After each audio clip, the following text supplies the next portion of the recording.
குருஜி, மனிதனுக்கு super natural power எல்லாமே இருக்குதா? அற்புத ஆற்றல் இருக்குதா?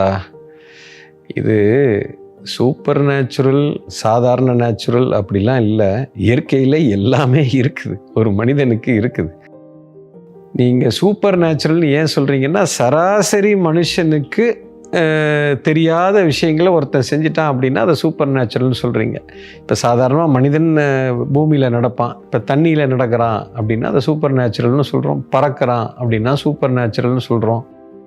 இந்த மாதிரி நிறைய அமானுஷ்யமான விஷயங்களோ இல்லை இந்த மாதிரி ஒரு சக்தி எல்லாம் ஒரு மனிதனுக்கு இருக்கானா? எல்லாம் இருக்குது.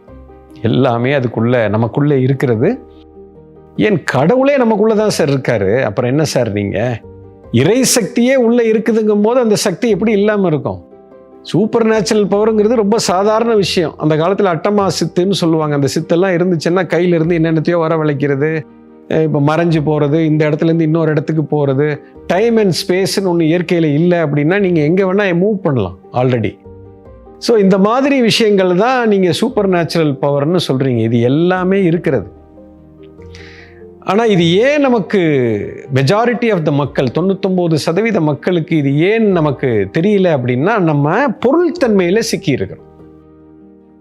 அதாவது கிராசர் எலமெண்ட். இப்போ உடம்பு இருக்குன்னா இந்த உடம்பு கூட தான் நம்ம முழு நேர வாழ்க்கையே போகுது. ஆனால் இது சூட்சுமத்தன்மையில் இருக்கக்கூடிய சக்தியை நம்ம தொடர்பு வைக்கிறது இல்லை. இந்த சூப்பர் நேச்சுரல் பவர் இது எல்லாமே எங்கே இருக்குதுன்னா உடல் தாண்டிய நிலையில் இருக்குது, சூக்ஷ்மத்தன்மையில் இருக்கிறது. எப்போ இந்த ஸ்தூலத்தை விட்டுட்டு சூக்ஷ்மத்தன்மைக்குள்ள ஒருத்தன் உணர ஆரம்பிக்கிறானோ இப்போதான் இதுக்குள்ள அக்சஸ் கிடைக்கும். அது இருக்குது இப்போவே, ஆனால் நம்ம அதை பார்க்கறதில்ல. சித்தன் அதை எல்லாம் பார்த்து விட்டான். எல்லாமே அவன் உள்தன்மையில் போய் பொருள்தன்மையை தாண்டி அழியக்கூடிய பொருளை தாண்டி அழியாமல் இருக்கக்கூடிய சக்தியோட ஒரு தொடர்பு. That is a centre point. அது நமக்குள்ளே இருக்குது. நமக்குள்ளே ஒரு பர்டிகுலர் சென்டர் இருக்குது. அதில் தொடர்பு வைக்கும் பொழுது அந்த சக்தியெல்லாம் நமக்குள்ளே வர ஆரம்பிச்சிடும். அதுக்கப்புறம் உங்களுக்கு எல்லா சூப்பர் நேச்சுரல் பவரும் நீங்கள் கற்றுக்க முடியும், அதை செயல்பாட்டு கொண்டு வர முடியும். பட் இதெல்லாம் வச்சு நீங்கள் ஒன்றும் பண்ண முடியாது. ஓகே, சூப்பர் நேச்சுரல் பவரை வச்சு என்ன பண்ண போகிறீங்க? இதை வச்சு தங்கம் வர வைக்கிறது, தண்ணியில் நடக்கிறது. தண்ணியில் எதுக்கு நடக்கணும்? போட்லேயே போயிடலாமே. ஆகாயத்தில் எதுக்கு பறக்கணும்? டிக்கெட் கொடுத்தா தான் ஃப்ளைட்டில் போகலாமே. நீ எதுக்கு அதுக்காக சூப்பர் நேச்சுரல் பவர் வேணும் குருஜி எனக்கு சொல்லி கொடுங்கன்னு சொல்லி நம்மக்கிட்ட வருவாங்க. இதெல்லாம் நீங்கள் கற்றுக் கொடுப்பீங்களா? சரி, 10 வருஷம் கற்றுக்கிட்டு பறக்கிறதுக்கு கற்றுக்கிட்டீங்க. இதுக்கு ஒரு 15 வருஷம் எடுத்துக்கிட்டீங்க. இப்போ இது பறந்து என்ன பண்ண போகிறீங்க? இந்த மலையிலேருந்து அந்த மலைக்கு பறந்து போவீங்க, ரைட்டு. அங்கேருந்து இங்கே பறப்பீங்க, ரைட்டு. இது பறந்து என்னத்தை சாதிக்க போகிறோம்? ஒன்றும் கிடையாது. வாழ்க்கையில் ஒரு மனிதனுக்கு அமைதி இருக்கணும், ஆனந்தம் இருக்கணும், ஃப்ரீடம் இருக்கணும். அந்த ஃப்ரீடம் இந்த சூப்பர் நேச்சுரல் பவர் கொடுக்குமானா? கொடுக்காது. இதுக்காக எதுக்கு 15 வருஷம் செலவு பண்ணிக்கிட்டு ஃப்ளைட் டிக்கெட் கொடுத்தா நம்மளை கொண்டு இறக்கி விட்டுறான் அடுத்த ஊரில்.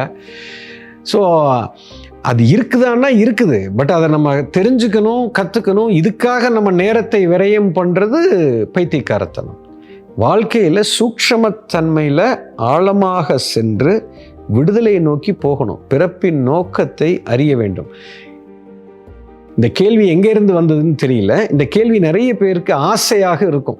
இப்போ இந்த இடத்துல உட்காந்து நான் ஏதோ ஒரு மேஜிக் பண்ணால் இவர் கடவுள்னு நினச்சிக்கிறீங்க. அந்த மேஜிக் எல்லாம் பைத்தியக்காரத்தனம். You understand? அதுக்குள்ளே போய் சிக்கிடக்கூடாது. ஸோ சூப்பர் நேச்சுரல் பவர் இருக்கான்னா இருக்குது, கண்டிப்பாக இருக்குது. அது ஒன்றும் பெரிய சாதனைக்குரிய விஷயம் அல்ல. அதுக்கு சில வழிமுறைகள் இருக்குது. அதை கற்றுக்கொண்டால் அதை நாம் சுலபமாக செய்ய முடியும். அதாவது உருவம் இல்லாமல் உருவத்தை தாண்டி அருவமாக இருக்கக்கூடிய விஷயங்களோட ஒருத்தனுக்கு எப்போ தொடர்பு வந்துருச்சோ இதெல்லாம் வந்துடும். You understand? அவ்வளோதான். இப்போ எனக்கு ஒன்றும் இல்லை, ஒரு தங்கத்தை இப்படி நான் எடுத்து இப்போ உங்கள் கையில் கொடுக்கணும், கையில் இப்படி மேஜிக் மாதிரி பண்ணி கொடுக்கணும் அப்படின்னா, ஒரு செயின் உங்களுக்கு வேணும் அப்படின்னா, இப்போ சாதாரணமாக நான் என்ன பண்ணுவேன்? எப்போ ஒரு செயினை கொண்டாப்பான்னு கேட்பேன். அப்போ ஒருத்தர் செயின் எடுத்துகிட்டு வருவார், என் கையில் கொடுப்பாரு, இந்தாங்க செயின் அப்படின்னு உங்கள் கையில் காமிச்சிடறேன். இது உங்களுக்கு அட்ராக்ட் ஆகாது.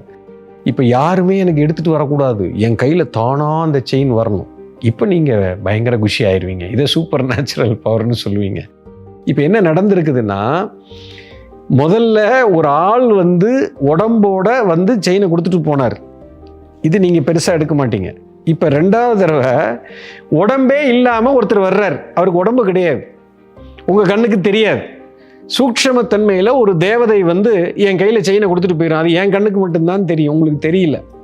நீ கொடுமா அப்படிமே அது கொண்டு வந்து என் கையில் கொடுக்கும், உங்கள்கிட்ட காமிப்பேன். இதை நீங்கள் சூப்பர் நேச்சுரல் பவர்னு சொல்கிறீங்க. இது ஒன்றும் இல்லை சார்.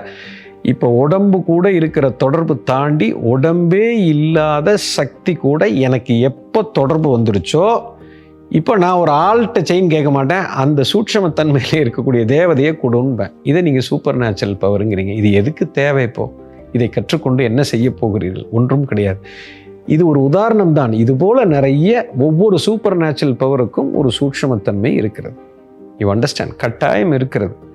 பட் இதை கற்றுக்கணும்னு ஆசைப்படாதீங்க. அது தேவையில்லை, உங்களை அழித்து விடும். You understand? எஸ்.